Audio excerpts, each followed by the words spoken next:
ang ating panauhing pandangal. Tawagin natin ang presidente ng PDP Laban, Robin Padilla.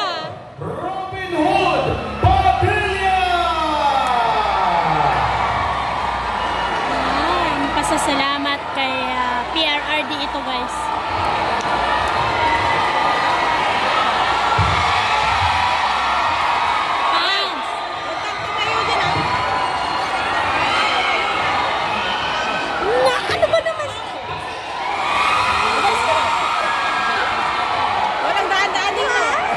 Magandang hapon po sa inyong lahat. Alam niyo,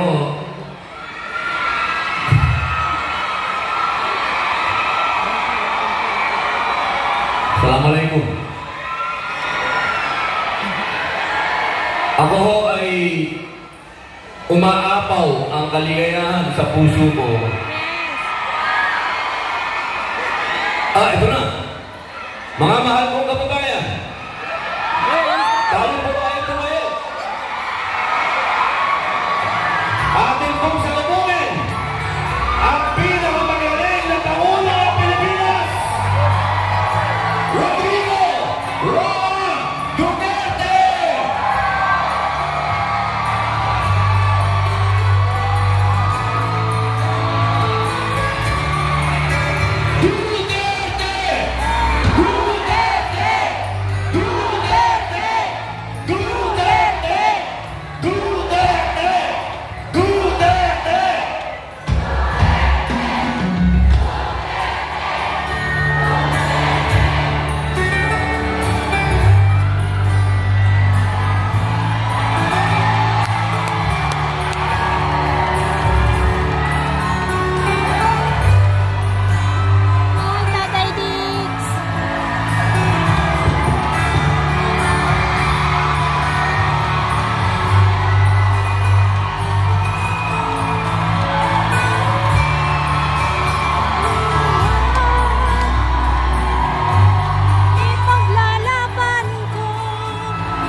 Magandang hapon po sa inyong lahat.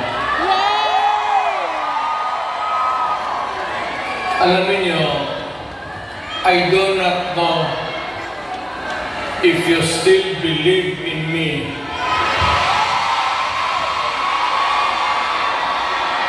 Pero nakatingin ako sa inyo. Ano po?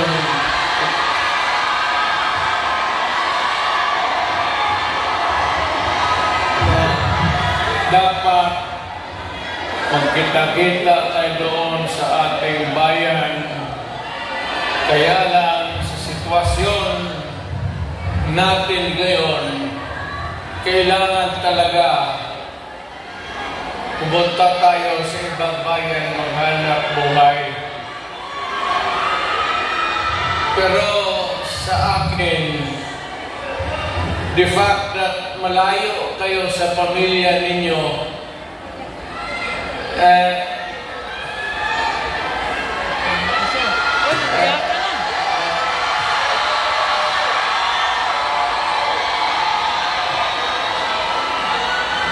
dama ko yung lungkot at alam ko yan. Kasi ganoon rin ako noon.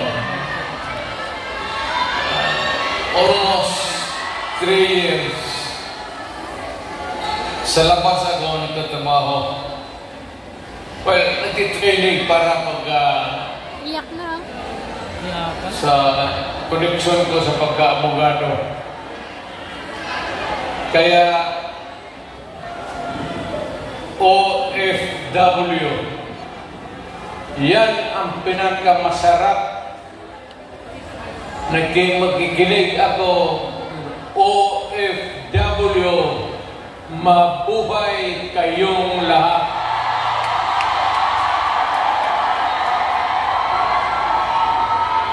At ang mundo dapat magpasalamat na merong mga Pilipino na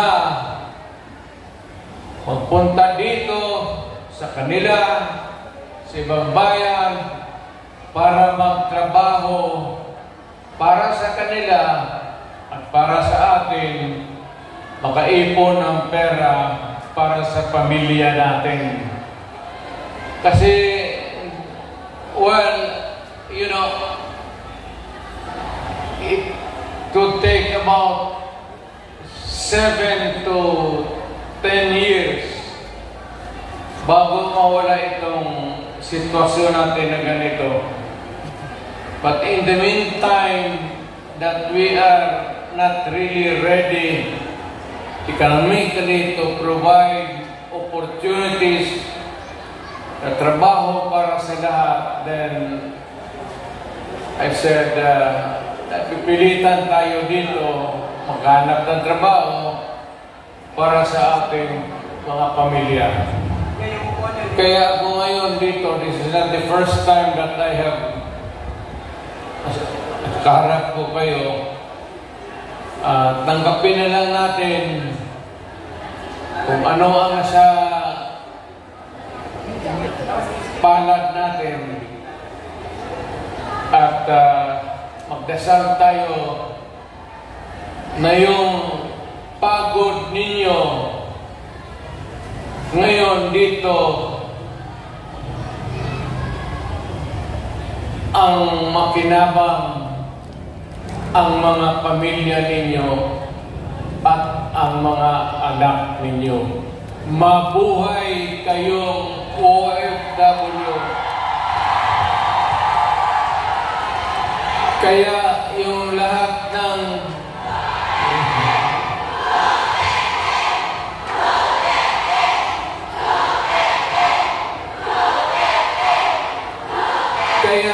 kayong lahat ng mga dalaga pa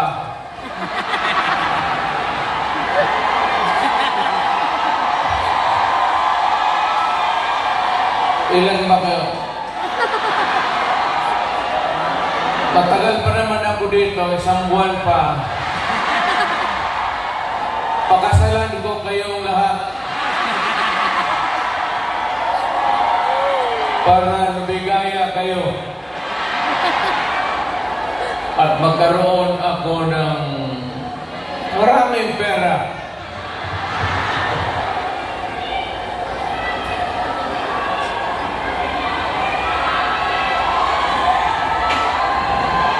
You know, hindi lang ito sabihin ninyo, hindi ako nagbubula ha. Yung mga taga rito na tumanda na nung nakilala yung pamilya mo. Yung matanda na, yung may karanasan sa Davao, alam ninyo yan na ang sitwasyon namin pareho sa inyo. Matagal kaming walang ama kasi abogado siya. Maano pa naman ang Pilipinas noon, ang hanap buhay nasa siyudad talaga. Ang abogado ng silbi dyan pag sa barangay. So, ganon na-experience namin ako, na ang tatay ko, iniwan kami sa lolo pati lola ko, at ang tatay ko nagtrabaho sa labas. Ganon, sa labas ng probinsya. So, damang-dama ko talaga yung buhay ninyo. Huwag na yung kalungkutan. Huwag na yung, kasi that's reality. Ginusto man natin sa hindi, kailangan talaga maghanap buhay. So, huwag na masyado yung mga sentimental na basta dito, punta tayo dito, nagtrabaho. At nandito kami, pinsan, napasyal ako, kasama ko ang anak ko, saan ba si...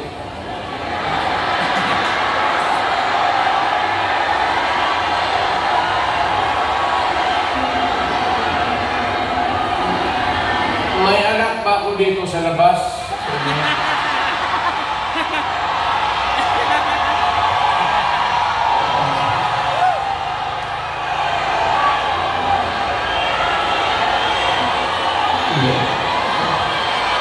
Sobra naman yung 5.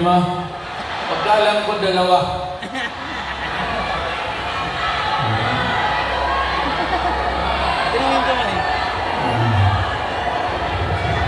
Saan ba pamilya ko?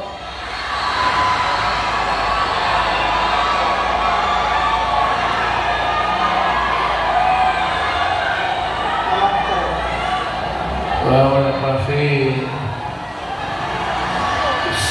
Inday na ikaw na okay na. Importante dyan si Inday kasi Inday yung politiko eh. So, mabutit naman. So, ano pag-usapan natin? May pera kayo bigay? Kasi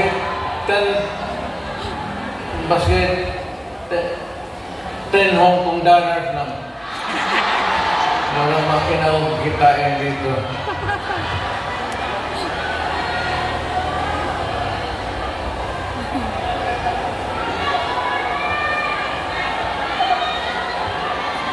Sunod punta ko dito,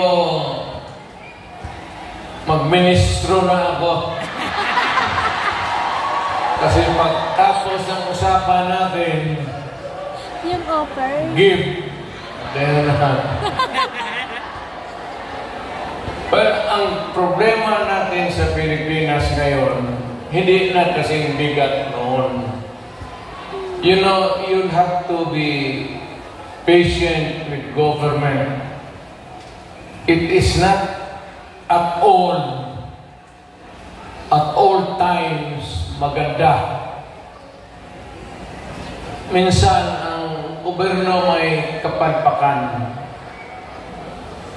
Ang akin lang, well of course, kasi from the outside na ako, na makikita ako na yung ganito, yung seldom na tinitignan ng tao, ng Kongreso, na masilip lang man kayo kung ano ang kailangan not only dito sa Hong Kong but all over the world. Filipinos who work there because they have to. So, ang akin, nagpapasalamat ako, ang una-una, yung tulong ninyo sa economy ng bayan. At second, yung social order. Yung problema na yung mga anak natin makapag-aral ng husto. Kaya naman ako nakita ninyo na patong-patong ang kaso ko. Sa totoo lang, baka ang balita ko may warrant daw ako po. Hindi, totoo. Yung sa ICC or something. Matagal na yung hinahabol ng mga putang ina.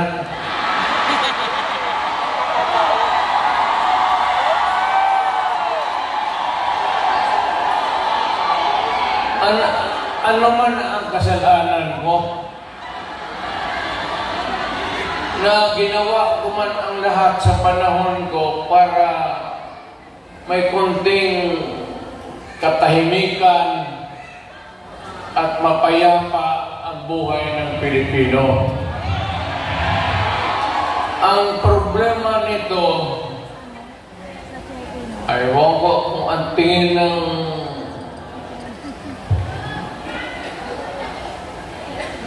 Ako yung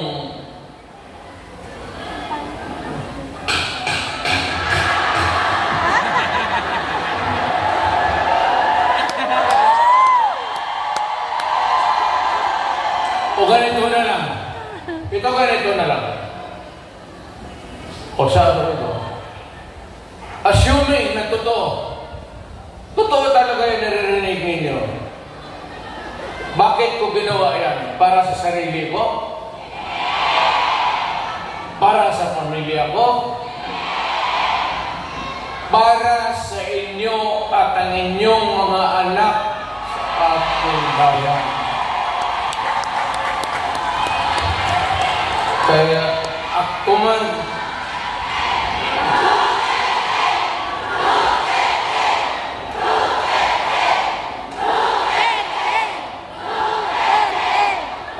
ang hingin ko na lang sa inyo, tuta, kung ganito man talaga ang swerte ko sa buhay, okay lang, tatanggapin ko yan. Wala tayong magawa hulihin tayo, ikulong tayo. Kaya lang, in the meantime, mag-contribute kayo, paski $5, $10, para paglabas ko sa presuhan, pagawaan ninyo akong monumento katabi ni Rizal. Si Rizal may hawak na libro Ikaw, ano ang ano mo, Mr. President? Akin.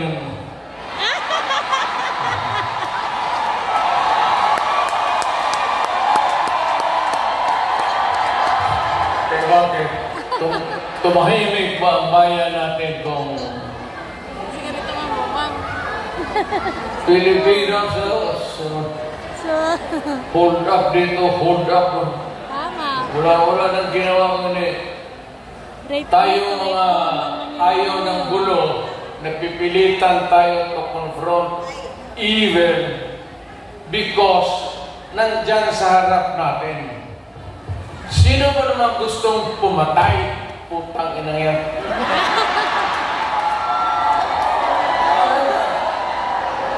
Bakit ako why would I waste my time? Binila, patayan si Duterte, lumalabas ng gabi, ganon. Also, sino ba naman gusto maging security guard?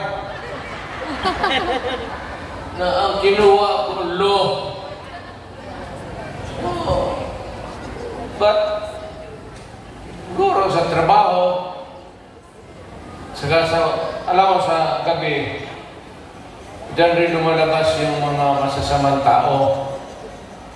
At diyan rin lumalabas yung nakakatakot na magandang babae sa buong bayan.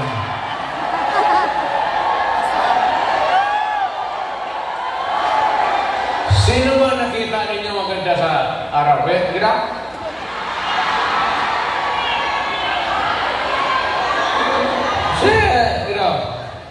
Sa araw.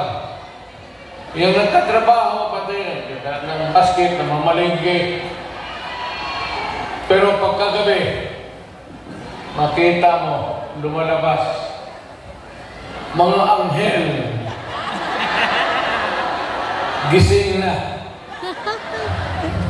Ang mga demonyo putang inatulog na.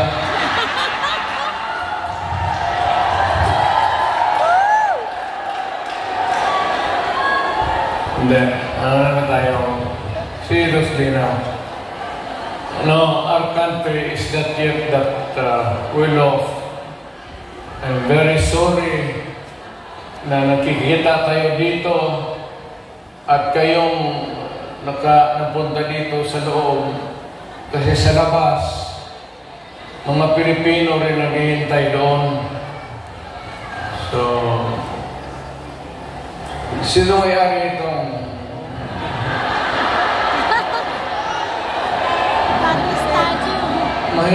mahinang klase? Siguro Contribute lang tayo. Kuha natin third floor. For exclusive use. Para every Saturday makita-kita tayo.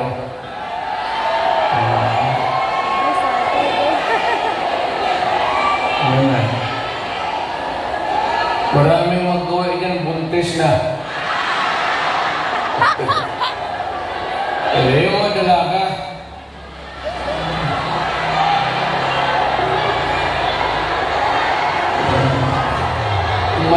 Mahirap kaya walang ano.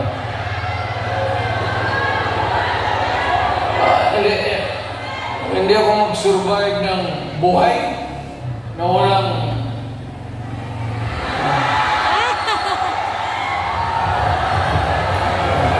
dito ba? Hindi ba asawa mo? Tinanong ko na nila sa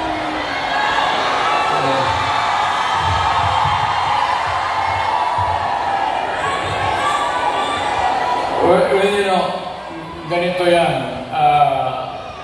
We were not really ordered, but maybe it was a form of an order.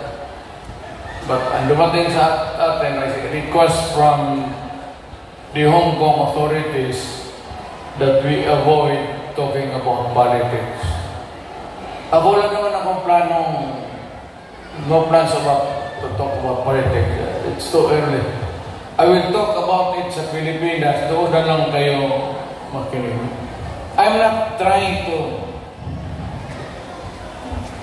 na kayo you vote for I leave it up to you to decide for your own kung ano talaga ang mabuti para sa bayan. Pero kung ano kayo, if you have to listen to some advice, maybe you can consider the advice ng former president. An advice that is only good for the country.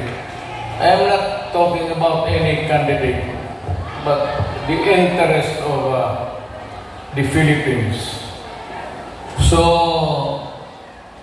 but meron ka akong mga kaibigan na nandito. Grupo kami dumating. I happen to promise my... Saan nga yung... Wala pang asawa ko.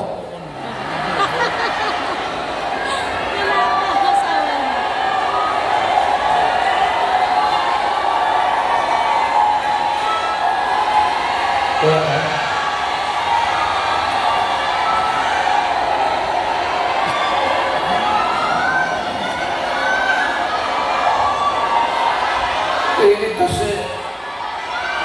Ito si Annalyn kasi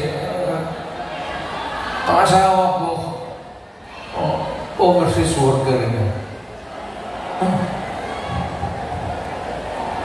Yung asawa ko ngayon, yung una kong asawa, huwag na yun. Nanay ni Inda yun, medyo problema tayo. Alam mo yun, yung nanay ba ni Inday?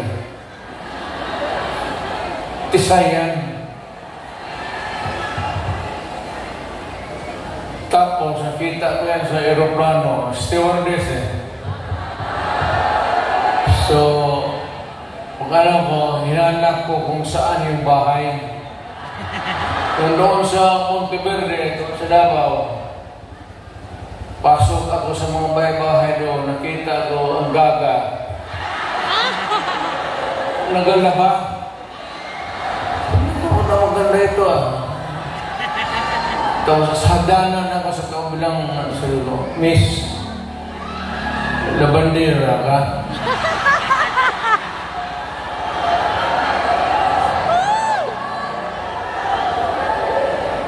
Ewan ko kung sino takadapo dito.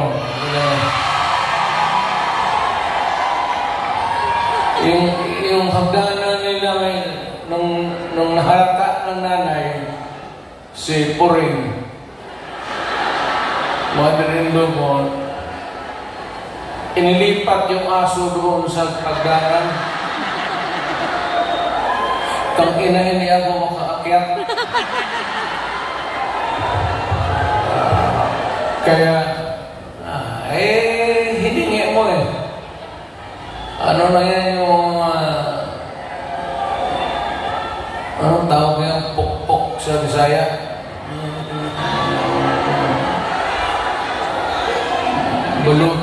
Balutin mo ng Pinilo. karne, tapon mo doon.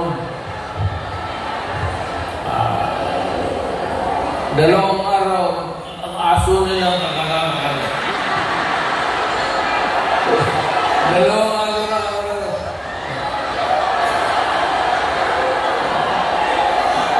Tangina mo.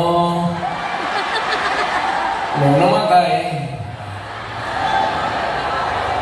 kasi yung nanay ni Elizabeth may pwesto sa bangkiruan. Mga damit. Kaya, yun. Ito naman si Elizabeth. Mahaba ng istorya.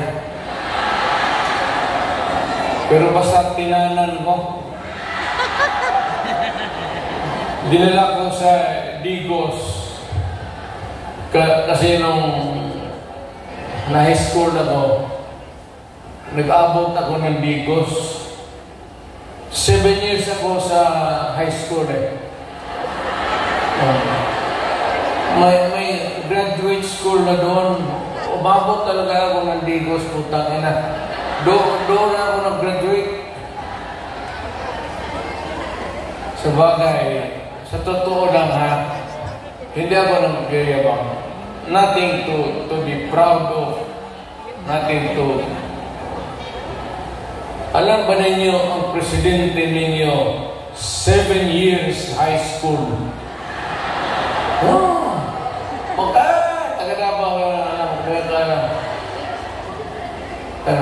Tingnan mo, sino mahusay sa lahat? Kasi nag-aral ako ng matagal sa high school talaga. Tinapos ko ng 7 years para ma-master ko yung buhay. Galing mo!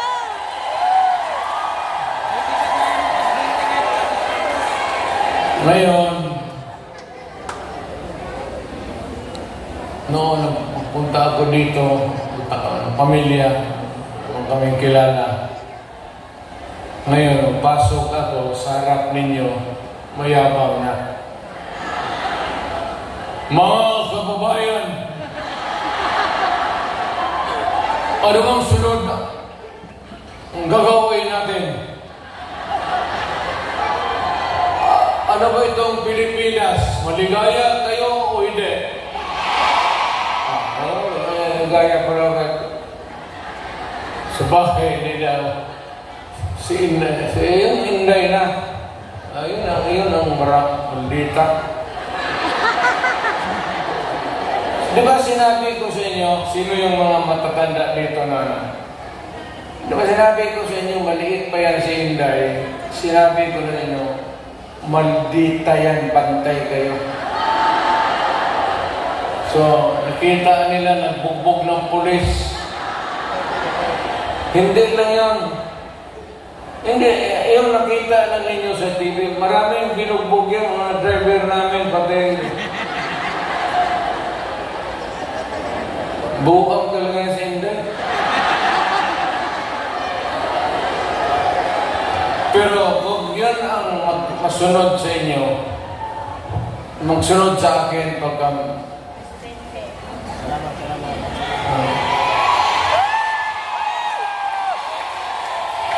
maswerte kayo kung yan ang sunod sa akin. Kasi malapit na tayo talaga sa gira. Pamili kayo ng kalaban. Hindi, ano yan si Inday? Bright, smart, pero mainit ang ulo.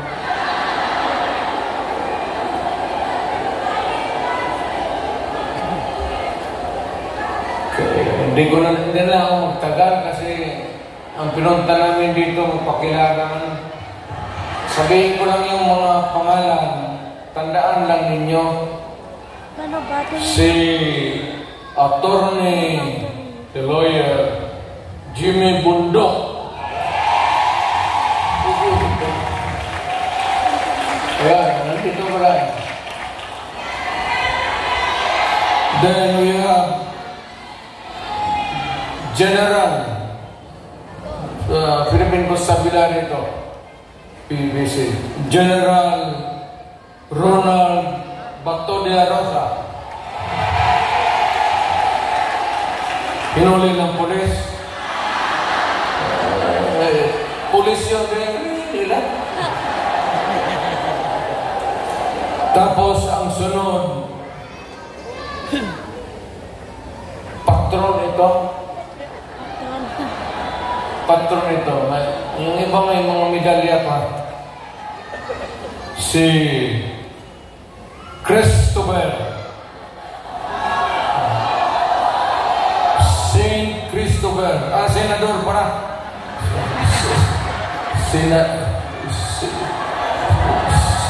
Senador Christopher. Lawrence Bongo.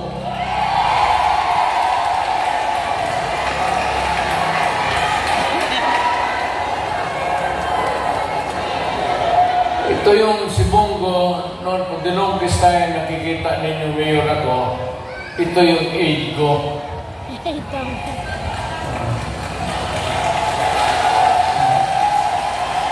My first aide was a military man. Si Lieutenant, si Jimboy. Kabarkada niya namatay, tapos sabi niya, kung wala pa akong kapalit, many years ago, volunteer siya. Sabi ko, sige. Pero mahusay, Senator Bongo. Pero walang ito bright ito. Nag-bright ito. Chinese ang check magkwenta ito sa yung mga finances namin gano'n. Hindi na magamit ng calculator. Dito lang. Puntang ako nga 1 plus 1, 3 na.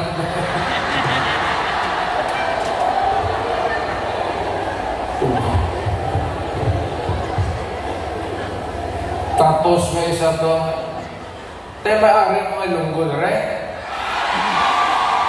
JD? Damo. Si Attorney JB Inlo, Western Visayas. Well, actually, ang Western Visayas, walang representation. Wala talaga. So, baka you might think it over at magbigyan. Then we have Attorney Raul Lambino. Pagkasinan kasi, no? Ilocano to. Sino Ilocano dito? Okay lang.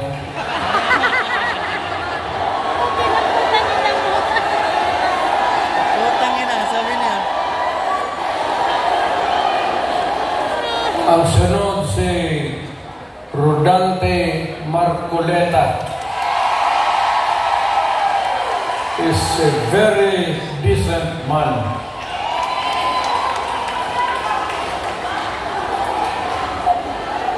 Sinong iglesia dito?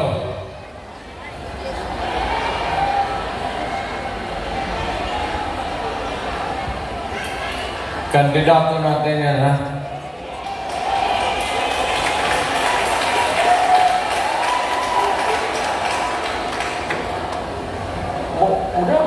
bulakan si pastor. Wag ka lang. Ibubuhay ko ba siya?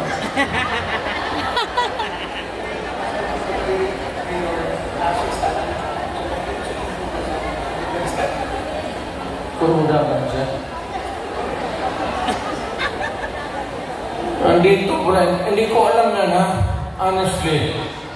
Tatakbo pala. Baka naglakad dito kasi hanggang ngayon wala pa. Kasi yung karap ninyo palagi. Pastor Apollo Kibolol.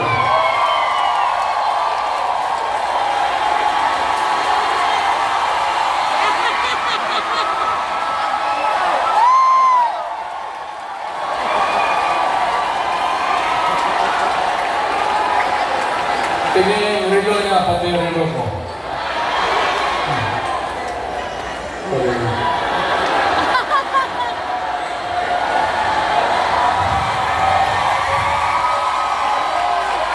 Okay, si pastor, maghumawak siya sa dibdib niya, kaharap kayo. Yung pag-ibig niya yan para sa lahat. Kami naman, kung maglugod kapag nakatingin ng magandang babae.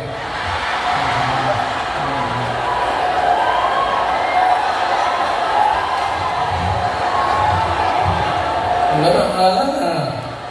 Pero yung mga gano'n na I am proud to meet you, gano'n na style. Pero yung mag-gano'n,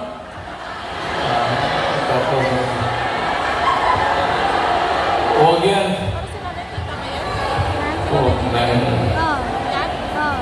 Ang sunod si Attorney Vic Rodriguez. Ito, mahusay ito. Mahusay talaga ito. Galing ito ng Malacanang. Sige sana ito maging chief of staff, pero ayaw ko. I will not elaborate. Ayaw ko magsira ng tao. Pero ito, umalis ng Malacanang because it was a matter of principle for him. So, maintindihan na ninyo. Talagang prinsipyo na tao. Totoo itong isa,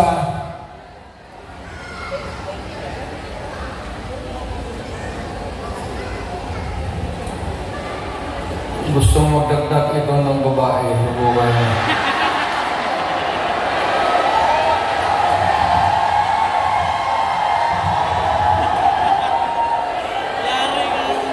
Magdagdag ito ng mga 3 pa, kulang ang sweldo nito.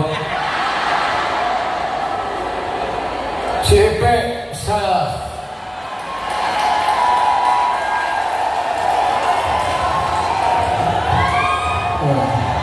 kita mo?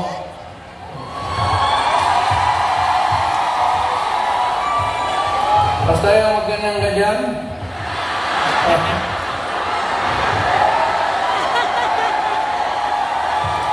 Style bulok.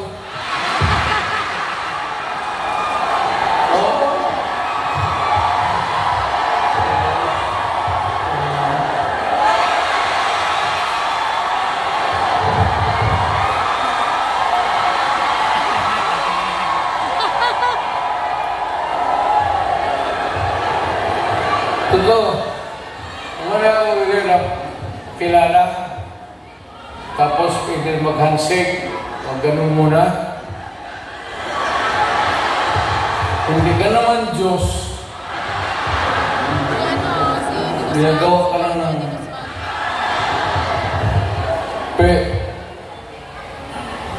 ibahin mo. Natawa na si Marta. Ibahin mo na yung style mo. bulok na yan.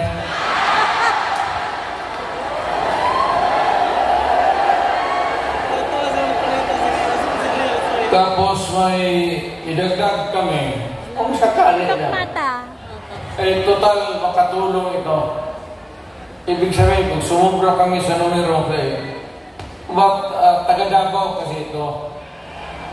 At hindi naman namin mapigilan kung tumakbo. Nandito, hindi ko naman hiyain. So, sasali ko nilang rin baka. Doktor ito. Pero, ang balita ko, Marites. mga 8 na pasyente niya namatay na.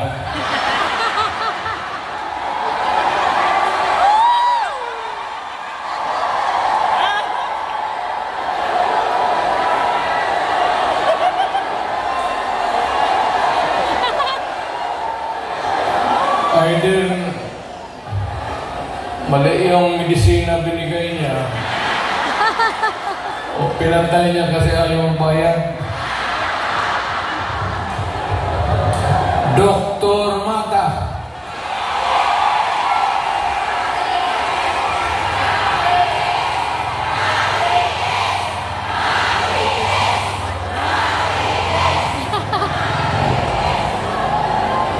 Kumpiyansa kayo mo.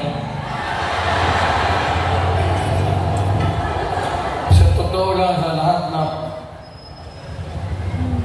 mahiya lang ako mag sa lahat na binasa ko, at least 2 na ang 3 ang medyo matinok dito.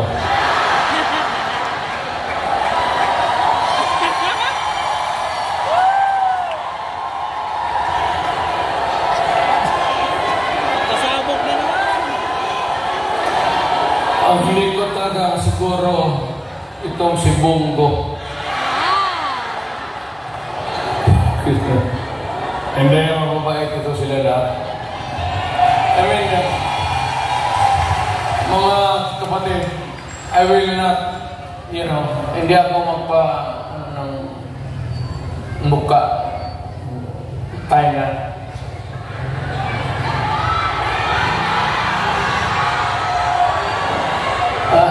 Ikaw yung manager dito?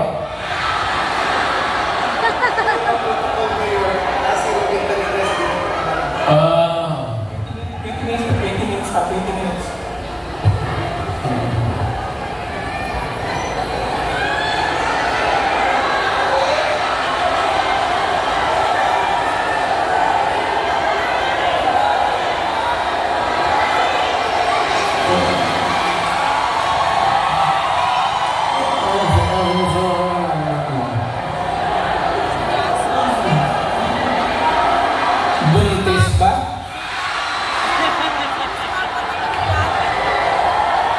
Imposible naman. Surat mo ulit. May nakita ka nandun sila sa klase, di ba? Wala. Spam lang. Kala ko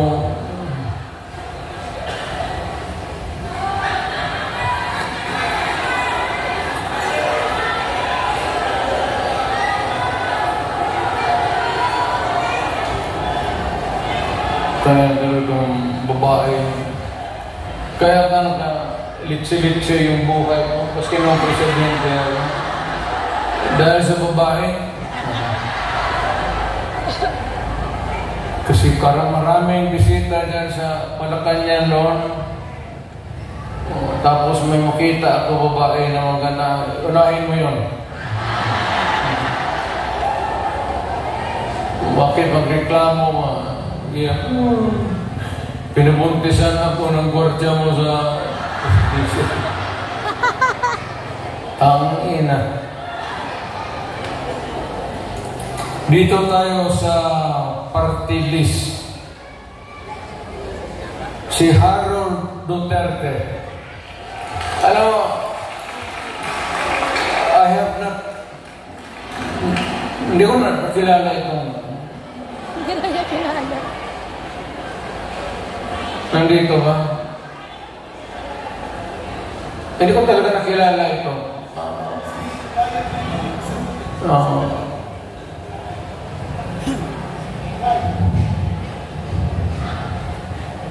Ang nandito si second nominee, si Brian Lim.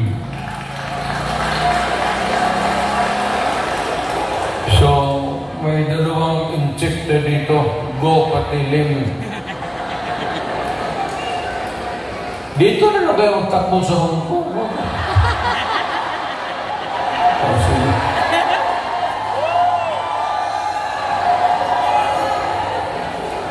Then pangatlo si Johnny Toleran. Walang sinabi o walang binatbat o wala?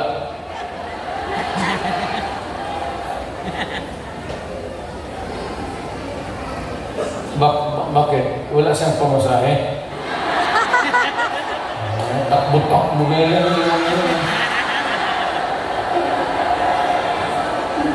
Takbo, sulang pera.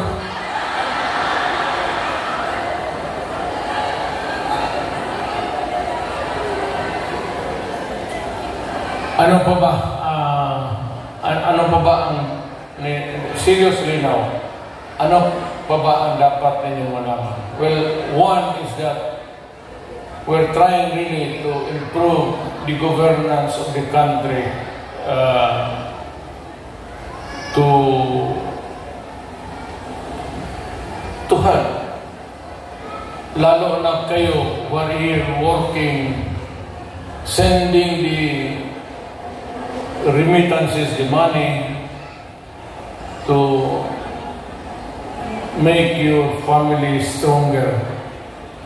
I would encourage you to, number one, pray to God that you will persevere. Hindi naman tiis, pero yung mag-persevere ka sa trabaho ninyo. Kasi pag ako, kung hindi na mayor, mag-apply na rin ako dito sa Hong Kong. Hindi man ako maghihiya magtrabaho ng banggahe, kaya wala makilala sa akin. Just pray to God and rest assured that we are doing everything we can to really improve our country.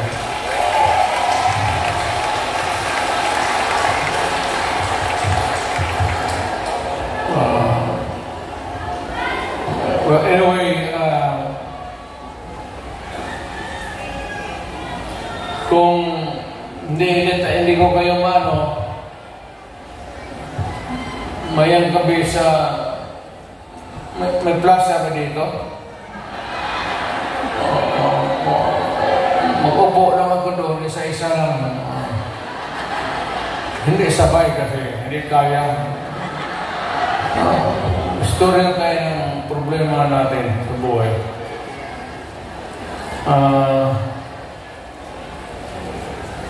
Ano ba problema ninyo?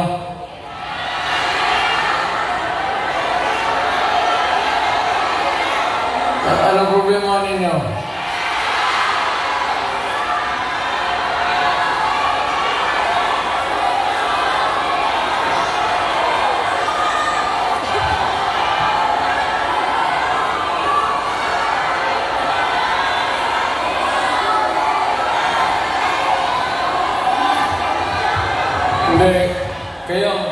Hindi ako nagbibiro ha, hindi ako nagpapatawa.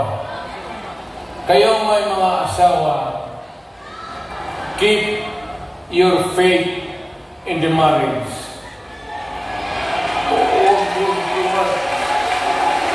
Huwag kayong magbitaw dyan sa temptation, you're here to help your family and do it. Do not waste it in some other things, activities that would destroy the family and destroy you. Ang akin dito,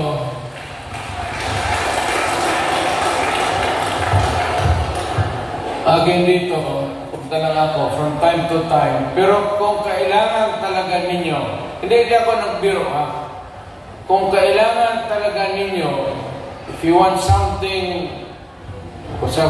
brought to the attention of the authorities here in Hong Kong, whatever it is, problem, makausap natin, I am willing to do it. Malapit na naman, it's 1 hour 30. Hong Kong and Davao City are equidistant. 1 hour 30 minutes lang rin ang so I can come. Kung ano lang, huwag kayo pabigla-bigla. Huwag kayo mapabigla-bigla. Kung hindi mo kaya, sino bang yung leader ninyo? Kung hindi ninyo kaya, pasi anong klaseng problema? Kung hindi na ninyo kaya, tawagan ninyo ako.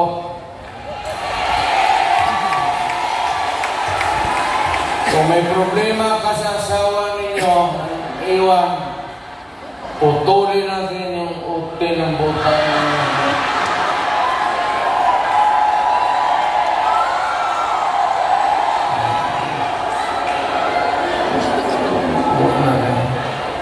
Basta, nandiyan lang ako sa dalawa. Matagal ako nagservisyo. I started as a prosecutor. I was doing trial work in court. Then vice mayor for the longest time.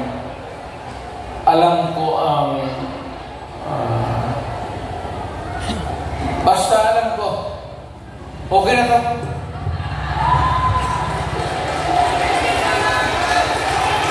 Yung may apologies sincere sa yung mga Pilipino na hindi nakapasok. Kindly extend to them my wala tayong magawa eh. Hindi talaga magkasya.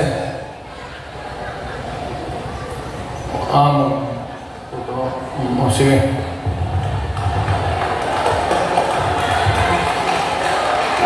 Hindi.